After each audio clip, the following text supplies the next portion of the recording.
Merci de cette présentation. On voit qu'il y a des personnes qui commencent, d'autres qui ont déjà tout un cheminement. Vous avez eu l'Ancien Testament avec le Père Prospère. Moi, je vais vous parler beaucoup plus du Nouveau. Mais je vais toujours faire référence dans l'Ancien parce que l'Ancien qui annonce et Jésus qui vient pour accomplir. Et puis nous allons parler beaucoup de Jésus parce que c'est vraiment lui qui est au centre. Toute la Bible parle de Jésus, de l'Ancien au Nouveau Testament. Et la foi chrétienne est christocentrique, c'est-à-dire vraiment c'est Jésus qui donne sens et à l'Ancien Testament et qui apporte quelque chose de tellement grand, c'est-à-dire que Dieu, comme dans la lettre aux Hébreux, j'ai oublié de me présenter aussi. J'ai déjà commencé déjà. Et je m'appelle Jean-Jacques Nikandé. Ça veut dire ce que ça veut dire chez moi. C'est une petite rivière qui, malgré tous les obstacles, arrive toujours à la mer.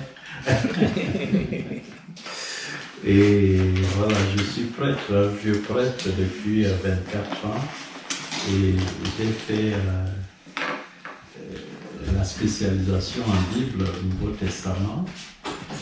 Et voilà, donc je me sens à l'aise quand c'est la Bible.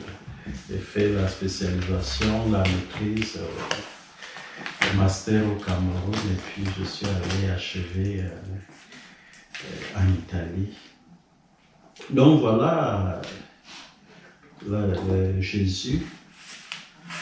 Je vais essayer d'abord de vous montrer qui est Jésus. On se pose beaucoup de questions et puis vous dire qu'en vérité, tout ce que je vais vous dire, c'est peu.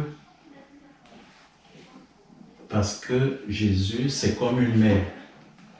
Vous avez un seau d'eau de 5 litres, vous puisez 5 litres. Vous avez 10, vous avez 20, mais vous ne pouvez pas puiser tout l'eau de la mer. Parce que Dieu, c'est l'infini. Et quand on va à Jésus, on ne finit jamais d'apprendre. On y va, on avance. Je vais vous raconter un peu ce qui est arrivé à Saint-Augustin. Je ne sais pas si vous le connaissez. Augustin était un jeune très intelligent. Il avait eu son doctorat à 21 ans en philo, la rhétorique à l'époque. Il était entre la frontière, la Tunisie et l'Algérie. C'était une région très très chrétienne à l'époque. C'est quand l'islam est venu, il fallait ou se convertir ou mourir. Donc il y a des gens qui ont résisté. Vous avez dû entendre parler des Coptes en Égypte. Donc des gens qui ont pu résister un peu. Donc c'était quelqu'un qui aimait la belle vie. Et puis sa mère Monique était une dame très très croyante, très pratiquante. Elle priait beaucoup pour la conversion de son fils parce que son fils cherchait le bonheur et il pensait que le bonheur se trouve dans le corps, dans les plaisirs et puis la sagesse, c'est-à-dire l'intelligence. Et puis il va se convertir. Il va se convertir et puis il devient même prêtre et puis il devient évêque. Et un jour, il était en train de réfléchir sur la Trinité. Comment trois peuvent être un? Comment un peut être trois? C'est un mystère que je vais vous parler également. Parce que quand on parle de Jésus, on ne peut ne pas parler de ce mystère très beau de Dieu. Un seul Dieu en 3 personnes. C'est le mystère de l'amour, de la plénitude de l'amour. Et puis, Augustin était donc à côté de la mer, en train de réfléchir, et il voit un petit enfant qui creuse sur le sable.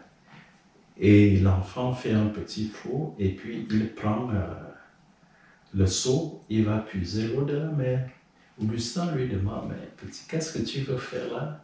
Il dit, j'ai envie de prendre tout l'eau de la mer pour le mettre dans mon trou. Augustin lui dit, mais tu es complètement fou, mon petit, c'est pas possible. La mer, c'est immense. Et le petit lui dit, mais comment un fou peut dire à un autre qu'il est fou? Moi, j'aurais fini de prendre l'eau de la mer et de le mettre dans mon petit trou avant que vous ayez trouvé la réponse au problème du mystère de la Trinité. Et puis l'enfant disparaît. Je ne suis pas fou, qu'est-ce qu'il y a là? Et puis Augustin comprend que oui, effectivement, je suis fou. Moi, avec ma petite tête, je veux comprendre Dieu qui est si grand, qui est si immense. Moi, je ne suis qu'un homme, je suis limité. Et il arrive des moments où je me mets devant Dieu qui va me parler. Et en Jésus, c'est Dieu qui parle de Dieu. C'est ça la différence avec les autres religions. Les autres religions, c'est Mahomet qui parle, c'est Bouddha qui parle, mais c'est des hommes, c'est limité. Et quand on essaie de voir tout ce qu'ils ont dit, on voit beaucoup de limites. Et si Jésus vient, c'est parce qu'il y a cette caricature de Dieu. Jésus vient nous révéler en plénitude qui est Dieu. Et il nous dit que Dieu est amour. Il va nous révéler le mystère de Dieu. 3 personnes qui s'aiment, qui ont une seule volonté. Une famille, on peut dire. Et qui appelle les hommes aussi, parce que les hommes, image et ressemblance à Dieu, viennent aussi d'une famille qui est appelée à l'unité. Jésus, c'est non seulement Dieu qui parle de Dieu, mais Dieu qui parle également de l'homme. Parce que depuis la création, les sages qu'on trouve dans tous les continents se sont toujours posé ces questions. Qu'est-ce que l'homme? D'où nous venons? Pourquoi nous sommes là? Qu'est-ce qui nous est permis de penser? Et la plupart des philosophes voyaient l'homme comme un roseau pensant, un être qui est là, et la mort, c'était la fin de tout, l'épée de Damoclès qui plane sur. Et c'est Jésus qui vient nous révéler ce que nous sommes en vérité. Ou bien ce que Dieu nous propose. Parce que Dieu respecte notre liberté. Il se propose à nous, il propose notre amitié. Il nous révèle notre identité profonde. Il donne sens à notre vie et il donne sens à notre mort. Que l'homme n'est pas un être pour la mort. L'homme a été créé par Dieu, par amour. Et ce Dieu-là, non seulement il a créé, mais il n'abandonne pas l'homme. L'homme est destiné à quelque chose qui va au-delà de toutes nos espérances. Parce que l'homme désire le bonheur partout. Et Jésus nous propose ce véritable bonheur. Qu'est-ce que ça veut dire, la vie divine? Dieu appelle les hommes à lui à partager sa vie. Et c'est avec Dieu et en Dieu que l'homme sera véritablement comblé. Je vous demande d'aller lire l'Apocalypse au chapitre 21, versets 1 à 6. Ça, c'est la fin. L'Apocalypse, c'est le dernier livre. Merci. 1 à 6. Voilà, 21 à 6. Saint Jean est encore sur terre et un dimanche, le Seigneur Jésus l'appelle pour lui montrer la fin, c'est-à-dire la vie avec l'homme.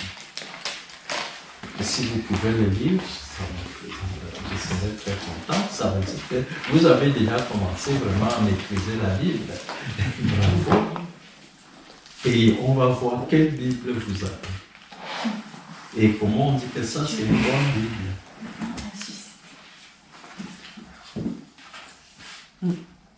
Oui, monsieur, allez-y. N'ayez pas peur. Alors, je vis un ciel nouveau et une terre nouvelle, car le premier ciel et la première terre ont disparu et la mer n'est plus. Et la cité sainte, Jérusalem, nouvelle, et la cité... Oh non, excusez-moi, je suis désolée. Alors, et la cité sainte, Jérusalem, nouvelle, je la vis qui descendait du ciel d'auprès de Dieu, comme une épouse qui s'est parée pour son époux. Et j'entendis venant du trône une voix forte qui disait « Voici la demeure de Dieu avec les hommes. Il demeurera avec eux, ils seront ses peuples, et lui sera le Dieu qui est avec eux. Il essuiera toute larme de leurs yeux, la mort ne sera plus. Il n'y aura plus ni deuil, ni cri, ni souffrance, car le monde ancien a disparu.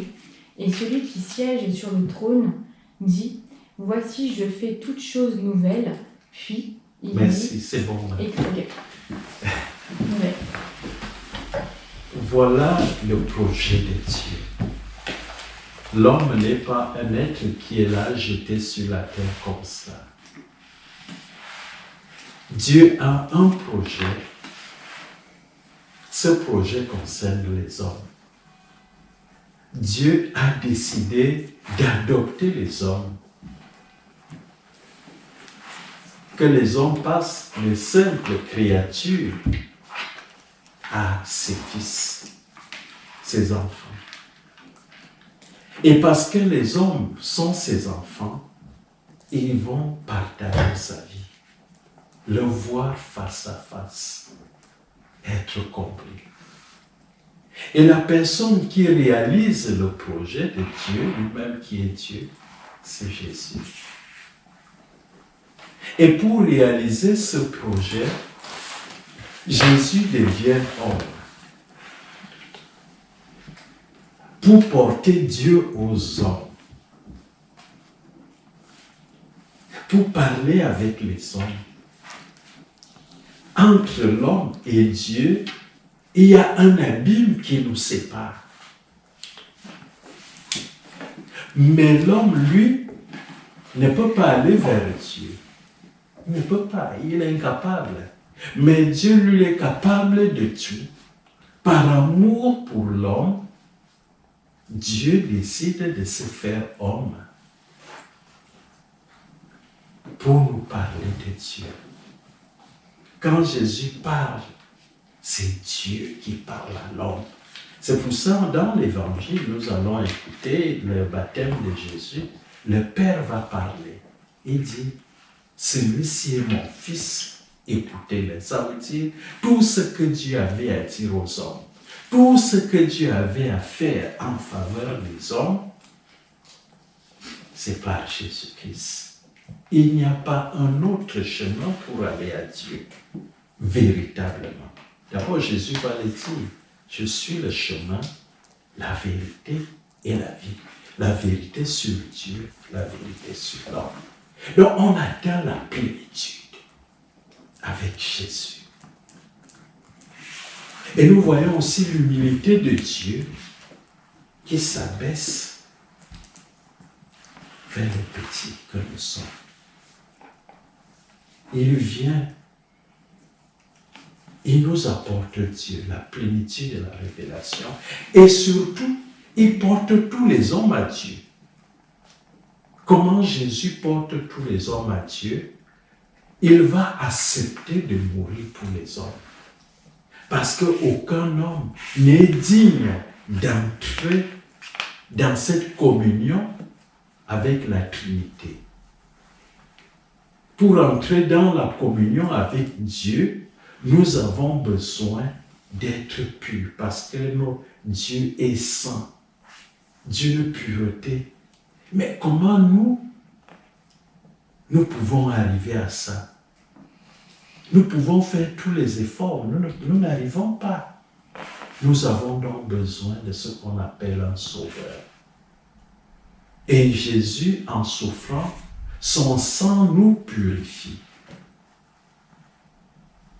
Il devient, par amour pour nous, il devient notre frère. Il devient le bon, vrai Dieu, vrai homme. Il nous relie au Père. Il devient notre frère. Et comme il est notre frère, il nous fait partager sa filiation. Lui, il est fils d'éternité. Le Père n'a jamais été Père sans le Fils, sans l'Esprit Saint.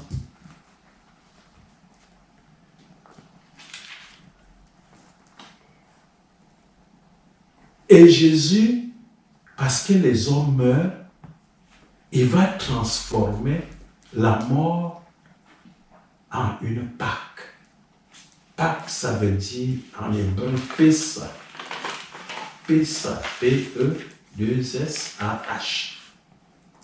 qui veut dire traverser, passage. La mort devient donc un passage de cette ère au Père.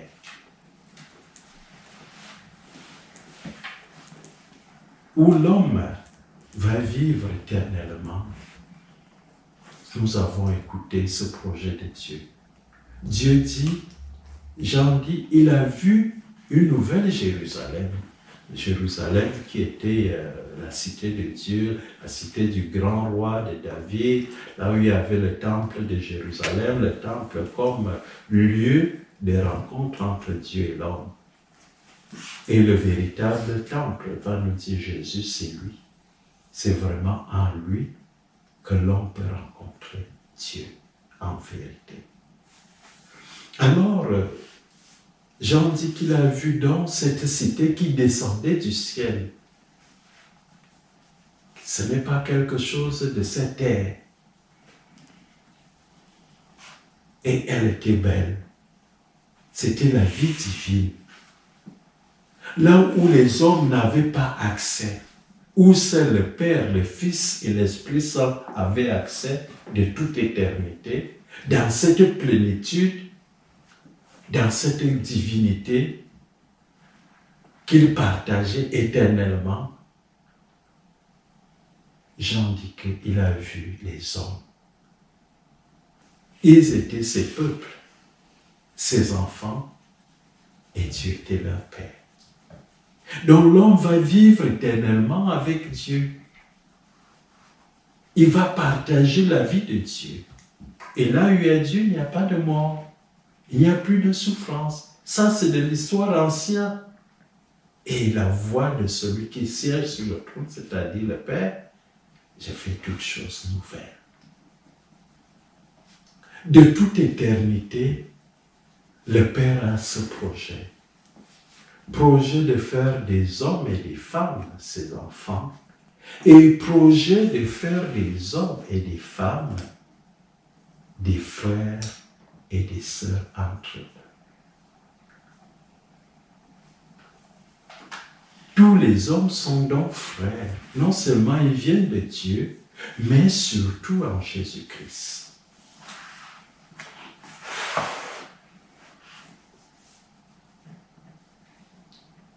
Est-ce que je vais trop fort, trop loin?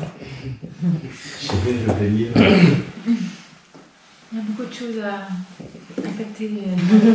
Non, j'avoue, en fait, c'est très intéressant. Et du coup, on a envie de tout décrire, mais finalement, on ne peut pas parce qu'on en oublie toute la moitié après. Donc, il vaut mieux écouter et au pire des cas, je regarderai la vidéo. Et puis, oui, je vais recommencer s'il le faut, parce que Jésus est mort.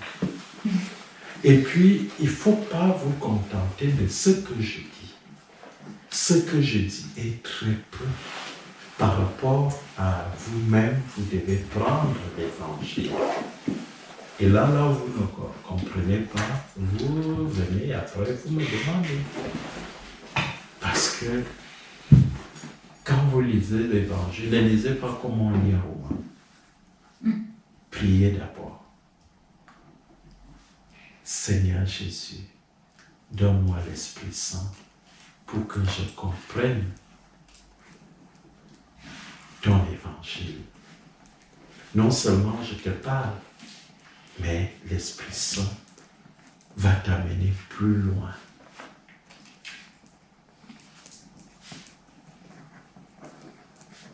Dans l'Évangile, j'aurais dû commencer la Bible, l'Évangile a combien? 27 livres. Le Nouveau Testament a combien? 27 livres. L'Ancien Testament, le Père a dû en parler de tout ça.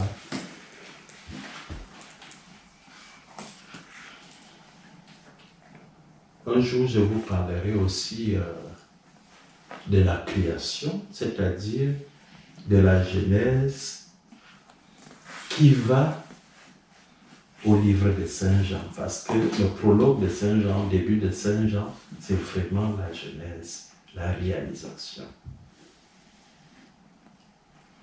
Dans la Genèse, nous avons par exemple, au commencement, Dieu créa le ciel et la terre. Le ciel, c'est les êtres célestes. Dieu crée d'abord les êtres célestes, c'est-à-dire les anges. Et eu un soir, eu un matin. C'est la connaissance du soir, c'est la connaissance que les anges vont avoir par eux-mêmes. Ils sont créés intelligents, ils sont créés pur esprit, avec des grandes connaissances, des grandes capacités. Et ils vont voir qu'il y a des anges plus intelligents les uns que les autres. Ils vont se hiérarchiser. Les trois triades. Je voulais vous parler de Saint Jean, mais on commence par l'Ancien. Et puis il y a la connaissance du matin. Il y a un matin. C'est Dieu qui va parler. C'est moi qui vous ai créé. Ah oui, on a deviné qu'il y avait un être tellement grand qui nous a créés. Je vous ai créé pour me voir. Ça, c'est le but suprême. Le bonheur suprême, c'est de voir Dieu. Les saints, c'est ceux qui voient Dieu. C'est-à-dire ceux qui sont comblés de la présence de Dieu. Et puis Dieu va leur dire, pour me voir, il faut l'amour. Il faut m'aimer. Il faut aimer aussi le projet que Dieu leur annonce qu'il va créer un homme. C'est là qu'il y aura entière qui vont se rebeller contre ce projet que Dieu a pour l'homme. Parce que Dieu leur annonce que je vais créer un être faible. Mais lui aussi, il a appelé à partager, à voir mon visage. C'est lui qui sera le maître de la création. Et quand Saint Jean écrit, il dit au commencement était le Verbe. C'est-à-dire Dieu qui a créé tout ce qui existe par sa parole. Cette parole n'est pas comme une parole humaine, c'est une parole divine. C'est Jésus. La création est une œuvre de la Trinité, l'Esprit Saint qui planait sur les eaux, et la rédemption est une œuvre également du Père, du Fils et de l'Esprit Saint. Après donc le péché de l'homme, Dieu a décidé de sauver les hommes. Et le psaume le dit, où Jésus dit, oh Dieu, c'est comme, ils sont en train de parler, qui enverrai-je, qui ira pour nous? Et Jésus dit, me voici, envoie-moi. Jésus est l'envoyé du Père. C'est lui qui porte les hommes à Dieu. C'est lui qui sanctifie les hommes. C'est lui qui nous donne la vérité sur Dieu. Vous voyez Dieu comme quelqu'un qui envoie en enfer. Jésus vient et dit, vous ne connaissez pas le Père. Le Père veut sauver tous ses enfants. Le Père ne veut perdre aucun de ses enfants, même les pécheurs, même ceux qui sont loin de lui, même ceux qui le refusent. Le Père continue à les aimer. Je vous lirai l'histoire de cet enfant. L'histoire, c'est l'histoire du Père miséricordieux, l'enfant qui a... Jésus a raconté cette histoire-là, l'enfant qui avait demandé son héritage, qui est parti. Le Père aime. Dieu n'est qu'amour. Il t'a créé par amour. Et la terre ne peut pas te combler. La terre, c'est pour un instant. Parfois, les hommes aiment les créatures de Dieu et refusent le créateur des créatures.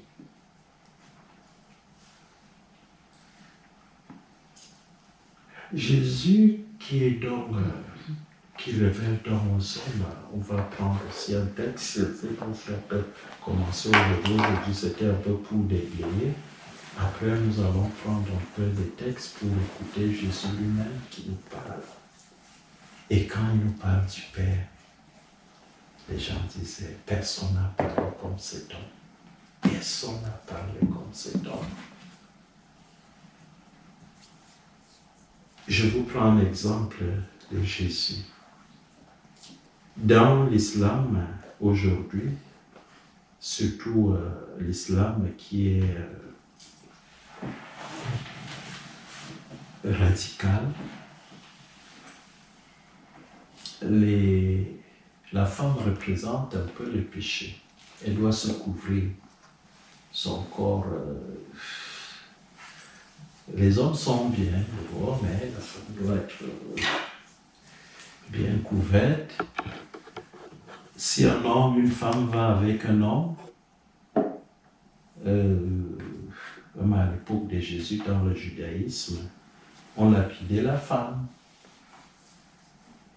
Et on ne lapidait pas l'homme. Et alors, on amène à Jésus une femme, on dit, voilà, on a pris en flagrant délit d'adultère, et Moïse nous a donné cette loi, que si on prend une femme comme ça, on prend des pierres, on va jeter jusqu'à ce que moi s'en suive. On amène ça à Jésus. Et toi, que dis-tu? Pour lui, voilà, il est contre l'Ancien Testament, il est contre Moïse. Jésus ne dit rien, il se met à écrire. On ne sait pas ce qu'il écrivait. Et tout le monde veut voir ce qu'il écrit. Et quand tout le monde regarde ce qu'il écrit, tout le monde voit sa vie. Et Jésus dit, celui qui est sans péché, qu'il prenne la pierre pour la jeter. Et ils sont partis, prenant conscience que tous sont des pécheurs. Et que la seule personne qui peut condamner, c'est Dieu. Et Dieu lui ne condamne pas. Jésus se lève et dit à la femme, personne ne t'a condamné? Il dit personne. Il dit, moi aussi je ne te condamne pas. Va. Et il ne fait plus cela, changer de vie. Ça c'est Jésus. Ça c'est Jésus. Il n'est pas venu, lui-même il est dit, Dieu a tant aimé les hommes qu'il a envoyé son Fils, afin que tout homme qui croit en lui ne périsse pas, mais qu'il ait la vie éternelle. Car Dieu a envoyé son Fils, non pas pour condamner les hommes, mais pour que par lui, les hommes soient sauvés. Personne n'avait jamais dit ça. Et une autre fois, on va vers Jésus. Les Juifs avaient plus de 317 lois. Tu ne dois pas faire ceci, tu ne dois pas faire ceci. On dit, Rabbi,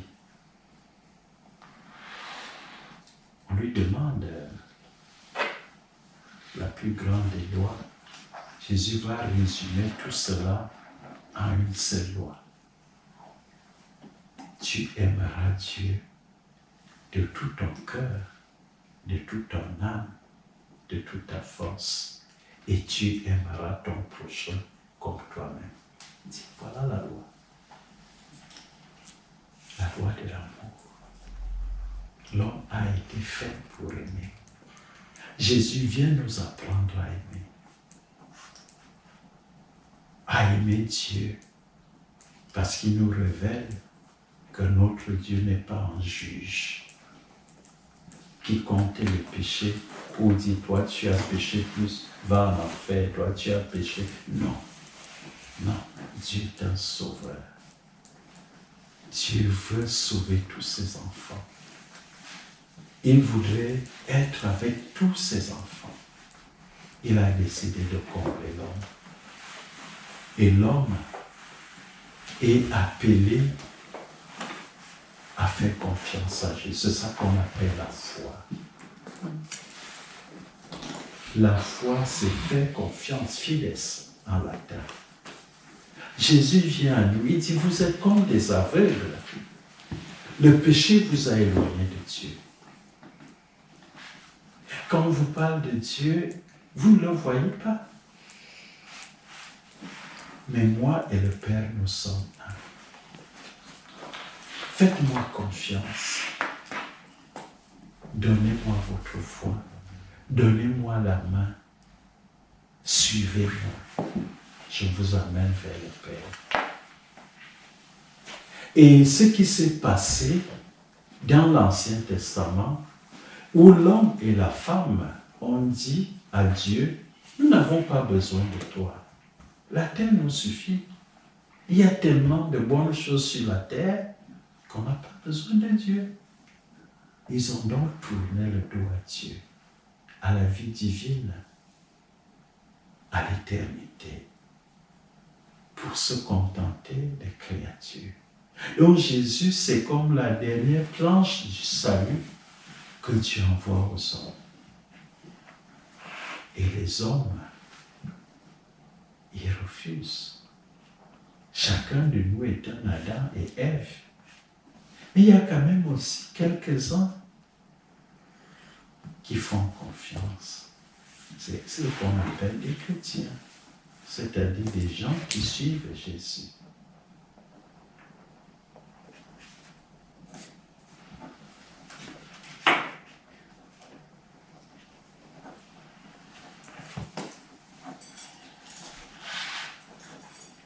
J'ai eu beaucoup d'expériences de Jésus dans ma vie.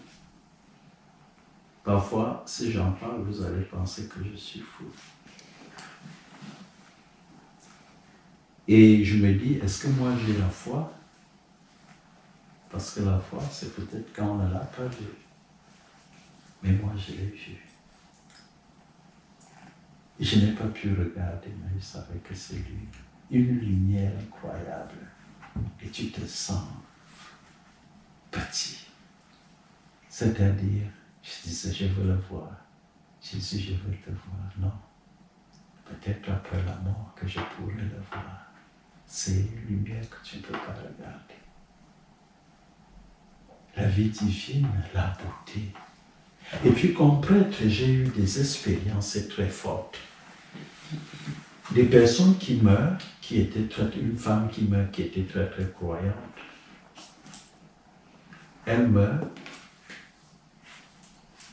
Elle m'avait dit qu'elle voulait que je lui fasse, avant qu'elle parte, que je lui fasse l'onction des malades.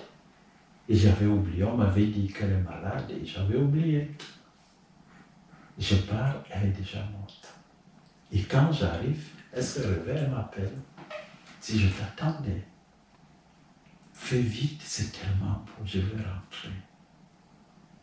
Elle s'est confessée, parce qu'il y avait ce péché-là qui l'empêchait d'y aller. Et elle est partie en chantant.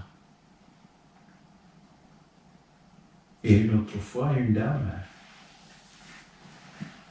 je suis allé, on m'a dit, elle est très très malade, elle était dévote de la Vierge Marie, c'était sa mère.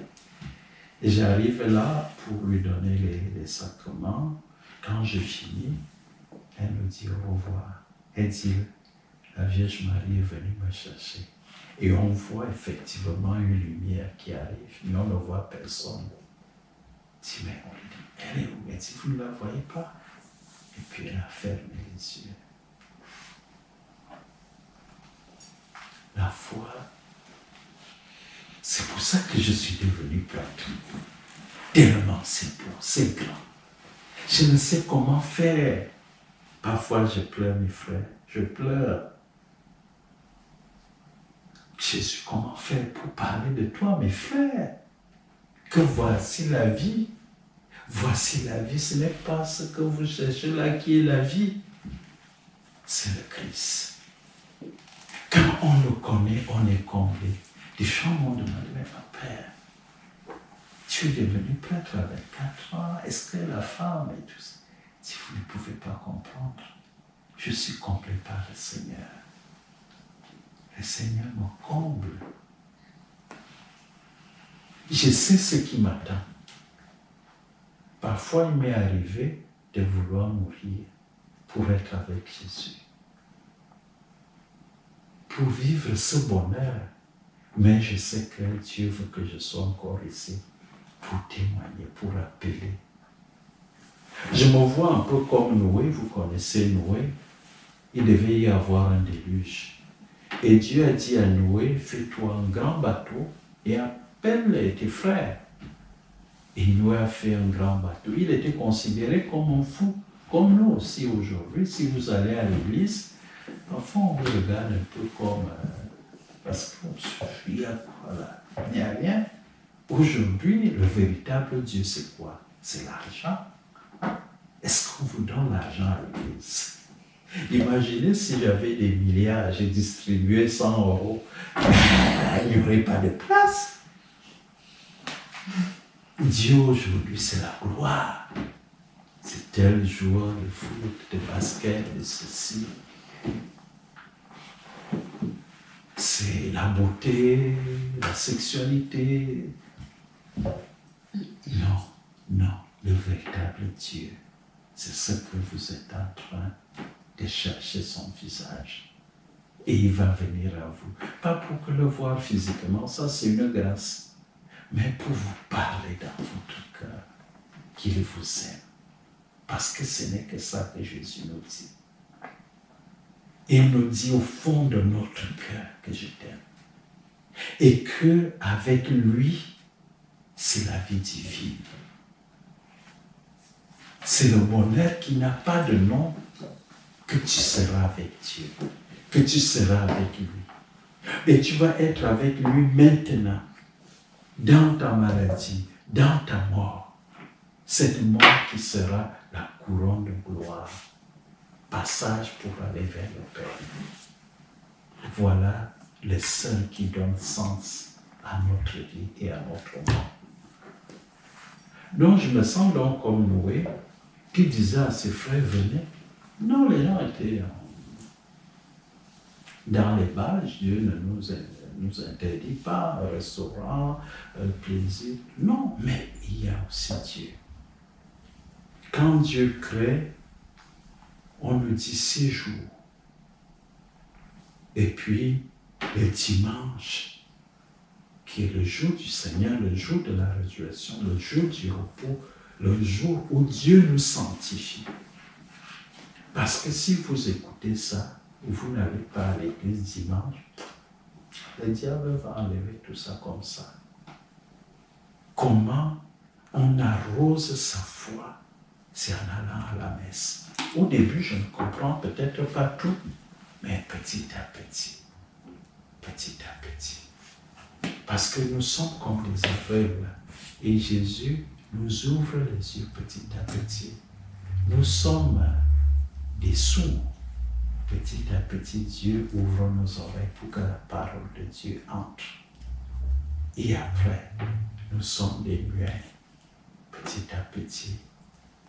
Quand cette parole de Dieu entre, quand on connaît qui est Dieu et son projet sur nous, nous ne pouvons ne pas le louer.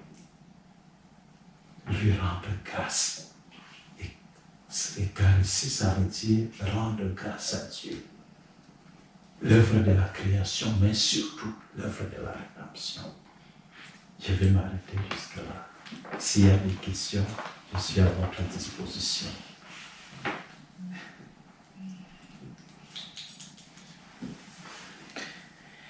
Les annonces de Jésus et de cette nouvelle alliance, en fait, à l'intérieur de l'Ancien Testament. Parce qu'il était annoncé. Oui. Donc, le plan de Dieu était annoncé, mais la venue de Jésus était aussi annoncée dans l'Ancien Testament. Oui, l'Ancien Testament parle de Jésus, annonce Jésus, le Messie qui doit venir, mais il va au-delà, parce que les Juifs annonçaient un Messie qui sera fils de David, qui sera un guerrier, qui va... Ils sont toujours en train d'attendre ce Messie-là. On appelle ça un messianisme glorieux, où Israël va faire la guerre, tuer. Jésus, non. On ne tue pas.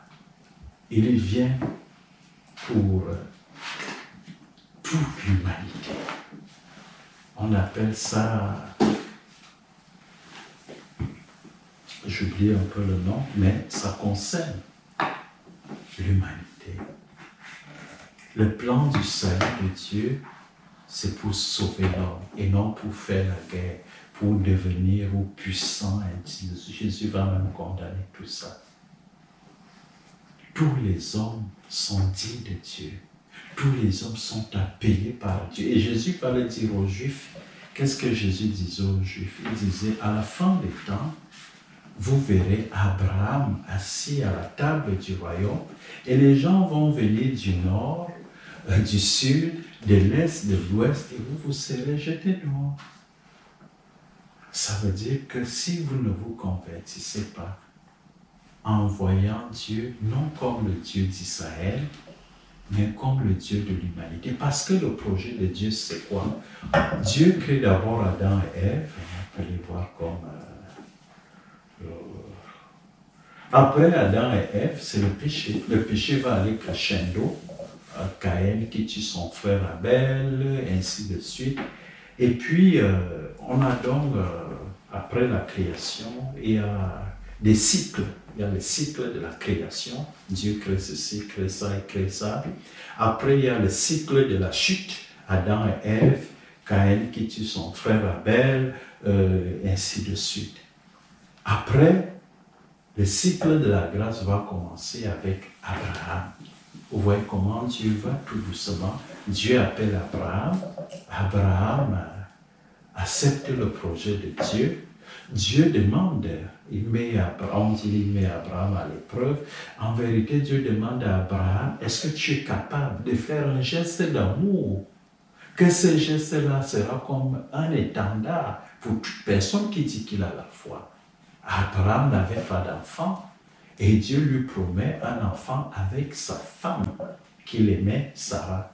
Sarah, voyant qu'elle était déjà vieille, ne pouvant plus avoir d'enfant, il va lui dire, bon, tu vas aller avec ma servante, la servante qui était une Égyptienne, comme ça cet enfant-là sera mon enfant. C'était des pratiques qui se faisaient à leur époque, il ne faut pas qu'on juge aujourd'hui avec les yeux de 2020. Quand on parle d'Abraham, c'est plus de 4000 ans. Alors, finalement, il va avoir un enfant, parce que c'est ça aussi le mystère de la Trinité. Abraham était sous sa tente. Il voit 3 personnes qui passent. Et Abraham les appelle mon Seigneur, c'est-à-dire Dieu se révèle à Abraham en 3 personnes. Abraham leur dit, il les appelle mon Seigneur alors qu'ils sont 3. Venez, il était un homme très généreux. Je vais vous faire du pain et ma femme va vous faire griller un anneau. Et les gens là acceptent de manger. Dieu qui accepte de manger, et vous voyez le Christ aussi. Après, les 3 personnages vont dire à Abraham, quand nous allons revenir l'année prochaine, ta femme Sarah, Abraham avait déjà une centaine d'années, Sarah vers les 90, aura un enfant. Sarah s'est mise à rire, à mon âge. Et puis même avec mon mari, nous n'avons plus d'enfant là. Et puis les personnes disent, tu as souri? Il dit, non, je n'ai pas souri. Bon, l'enfant apporte le sourire. Ils vont donner, Isaac, en hébreu, veut dire l'enfant du sourire. L'enfant apporte le sourire vers la maison. Monsieur, ils sont là, et puis quand le bébé arrive, c'est la joie. Et puis, un jour, Dieu demande à Abraham s'il faisait des sacrifices avec des agneaux. On ne fait plus de sacrifices, parce que le seul sacrifice valable qu'on a donné à Dieu, c'est son propre fils pour le salut de l'humanité.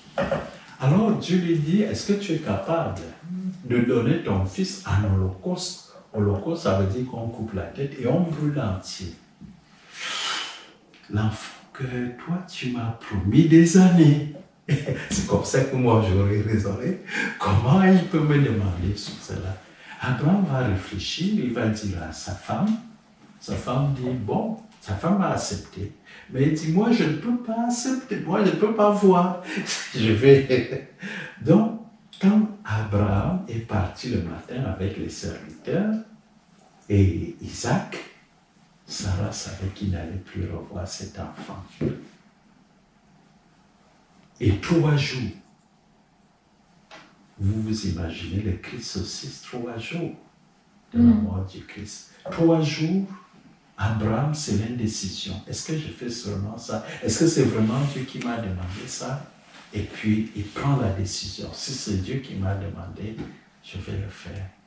Abraham croyait déjà à la résurrection, que Dieu est capable, lui qui m'a donné cet enfant, à plus de 100 ans, est capable de le réveiller d'entre les morts. Alors Abraham est avec ses serviteurs, c'était un grand riche, il avait pris les choses en main. Ils arrivent dans une montagne, Mont Sinaï, montagne de Dieu. Abraham dit aux serviteurs, restez ici. Pourquoi il leur dit, moi et l'enfant, on va aller adorer sur la montagne. Il leur ment. Parce que si les serviteurs venaient, ils n'allaient pas accepter. Ils allaient dire, mais maître, tu deviens fou. C'est la foi que Dieu t'a donnée. Il leur dit, vous restez ici. Abraham était déjà vieux. C'est son fils qui porte le bois du sacrifice. Isaac était déjà à l'âge de raison. Et vous allez penser au Nouveau Testament, qui va porter le bois de son propre sacrifice. Vous voyez, de l'Ancien, on va arriver au Nouveau Testament, parce que dans l'Ancien Testament, l'histoire s'arrêtait là. Mais c'est Jésus qui vient donner le vrai sens de cette histoire, avec ça, ce qui lui est arrivé, sa propre histoire. Et quand il commence donc à marcher, son fils l'appelle. Papa. L'enfant a une façon d'appeler son père. Abraham répond, mon fils. Et son fils lui dit, papa, tu as les 2 pieds pour faire le feu. Tu as le couteau. Et moi, je porte le bois. Mais où est l'agneau du sacrifice? Je me dis, si c'était moi ayant un enfant, il y a des pères là. J'allais m'arrêter là. C'est toi l'agneau du sacrifice.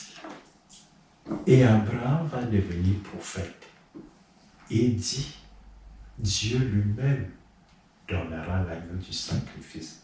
Ça veut dire, ce n'est pas toi, mon fils, qui va faire un acte d'amour. Où je vais faire un acte d'amour pour Dieu. C'est Dieu qui fera un acte d'amour que personne ne peut arriver. C'est Dieu lui-même qui donnera son fils pour le sacrifice. Et ils vont donc monter. Abraham fait le feu, dont son fils était aussi obéissant, et dans les mains, il va être ligoté. Abraham prend donc le couteau pour égorger son fils. C'est là que Dieu envoie son ange pour arrêter. Dieu ne veut pas les sacrifices humains. Dieu, il voulait seulement voir jusqu'où va l'amour d'Abraham. Après, Dieu lui dit à Abraham, parce que tu as fait cela. C'est ça qu'on appelle la foi. Parce que tu m'as donné ton fils, tu seras une source de bénédiction pour tout l'univers.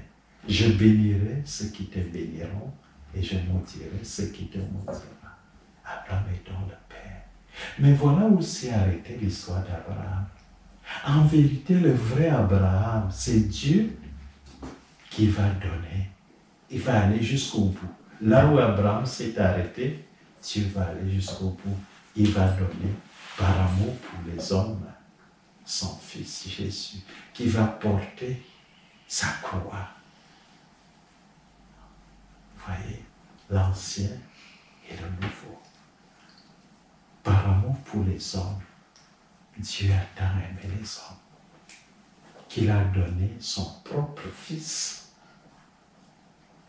Et Jésus, par amour pour les hommes, a donné aussi sa propre vie. Il a dit, personne n'arrache ma vie, je la donne de moi-même. Il n'y a pas de plus grande preuve d'amour, c'est Jésus qui disait cela, que de donner sa vie pour ce qu'on aime. Et qui est cet homme que Dieu aime tant jusqu'à donner sa vie? C'est toi, c'est moi. Et c'est grâce à Jésus, pas parce que nous sommes parfaits, que nous verrons Dieu. Nous verrons Dieu par l'amour de Dieu, l'amour de Jésus, qui va jusqu'au don de lui-même pour sauver les hommes.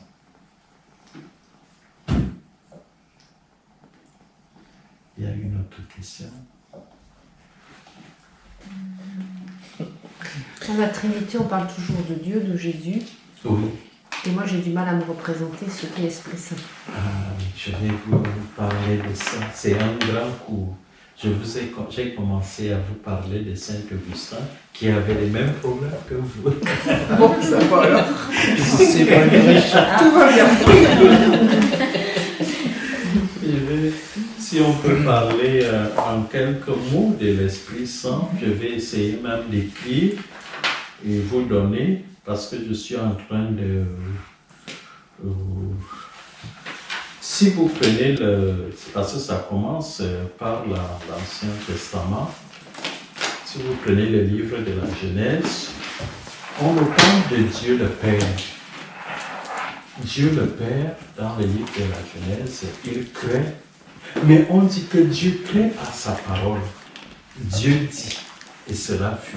Donc la parole de Dieu, elle est puissante, elle est efficace, elle fait venir à l'existence ce qui était dans le néant. On nous pardonne de la parole de Dieu. Mais jusque-là, on ne comprenait pas. C'est Jean qui va nous révéler qui est ce Verbe qui vient de Dieu. Parce que tout ce qui vient de Dieu ne peut être que divin. Que cette parole, c'est le Christ. Et puis, par rapport encore au Christ, dans le livre de Daniel, Daniel au chapitre 7, Daniel a vu également la fin du monde. Il dit, il avait vu la fin, tous les peuples étaient là devant Dieu, qui était comme un vieillard, Dieu est pur esprit, et puis il prend des formes anthropomorphiques pour que nous puissions le voir. Et puis Daniel dit, il a vu venant du ciel, comme un être céleste. Et cet être céleste avait comme, il regardait comme, il était semblable à un fils d'homme. Et puis, il s'est avancé, là où seul Dieu est assis, il s'est assis. Et on a commencé à lui donner toute gloire. Et le Père lui a donné tout pouvoir pour juger l'humanité. Et quand Jésus va parler, il se nomme le Fils de l'homme. Donc, ce Fils d'homme qui viendra à la fin. Ce Fils d'homme qui est divin, qui vient du ciel et qui a épousé notre humanité pour porter notre humanité à Dieu. Et nous avons donc Dieu qui crée. Et puis quand il s'agit de l'homme, c'est dans la Genèse, je pense au chapitre 1, Dieu dit, faisons l'homme à notre image, à notre ressemblance. Ce ne sont pas les anges qui ont créé l'homme. Nous voyons déjà la Trinité qui arrive. Et on nous dit l'Esprit de Dieu planait sur les eaux. L'Esprit de Dieu planait sur les eaux. Après, je vous ai parlé d'Abraham qui va recevoir Dieu qui vient à lui en 3 personnes. Après, il y a les prophètes. L'Esprit Saint tombe sur eux et commence à annoncer des choses de la bouche de Dieu. Ainsi parle le Seigneur. Ainsi parle le Seigneur. C'est l'Esprit Saint qui descend. Et puis, quand Jésus vient dans notre monde, il vient aussi par l'Esprit Saint. L'Esprit Saint descend à nous pour former le Messie. Et quand Jésus commence son ministère, l'Esprit Saint le pousse au désert pour aller affronter les démons et nous donner comment le vaincre. Jésus va vaincre le démon au désert. C'est toujours l'Esprit Saint. Et là où l'Esprit Saint vient vraiment à nous, d'abord Jésus va commencer à parler de lui. Quand Jésus va s'en aller, il dit aux apôtres, je ne vous laisse pas seuls. Je vous laisse un autre paraclète, un autre protecteur comme moi. C'est-à-dire, il parle de l'Esprit qui relie le Père et le Fils. Parce que de toute éternité, le Père existe avec le Fils et l'Esprit Saint. Ils sont comme un arbre. L'arbre, vous voyez, mais c'est un seul arbre. Le Père donne tout au Fils. Tout son être. Prends mon Fils. Prends tout ce que je suis. Il lui donne tout sans perdre quoi que ce soit. Le Fils reçoit tout et renvoie tout à l'Esprit Saint. Et l'Esprit Saint renvoie tout au Père. C'est la grandeur de l'amour.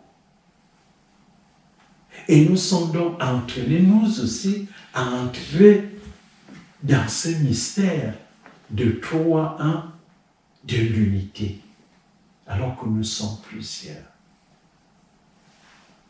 Le jour de la Pentecôte, l'Esprit Saint, parce que c'est lui qui va continuer. Dans l'Ancien Testament, on parle beaucoup du Père. Dans les évangiles, c'est Jésus. À partir des actes des apôtres jusqu'à la fin, c'est l'Esprit Saint qui va conduire l'Église. L'Église ne peut subsister sans l'Esprit Saint. On enlève les péchés par l'Esprit Saint.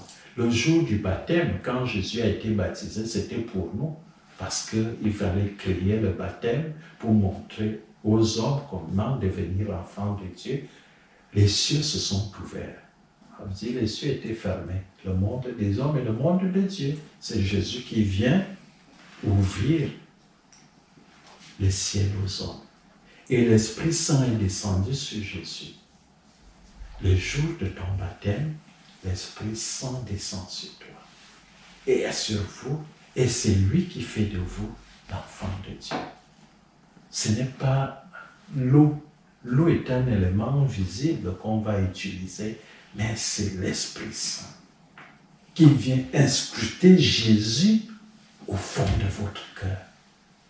C'est l'Esprit Saint qui désormais va vous conduire, qui va vous parler. Et l'Esprit Saint, c'est l'Esprit qui unit le Père et le Fils.